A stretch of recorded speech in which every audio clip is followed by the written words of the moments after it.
Like many of you, our family was deeply saddened by the devastation of Typhoon Tino. And we first want to express our sincerest condolences to everyone who has lost loved ones, homes, and livelihoods. That tragedy was real, and it deserves real answers, not speculation, not misinformation. When the accusations were made against the Monterazas project, our first instinct was to respond immediately.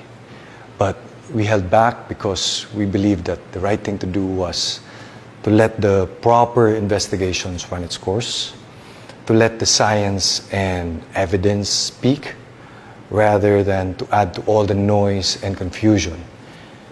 And that is why we chose to stay quiet.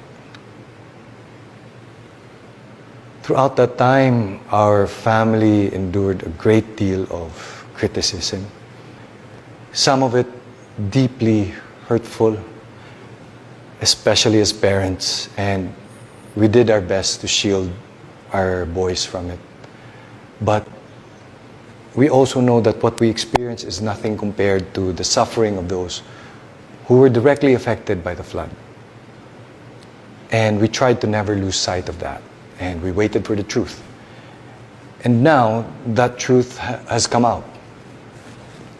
An independent study conducted by the University of the Philippines.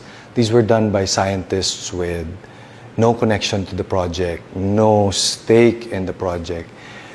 They found that Monterazas did not cause or worsen the flooding.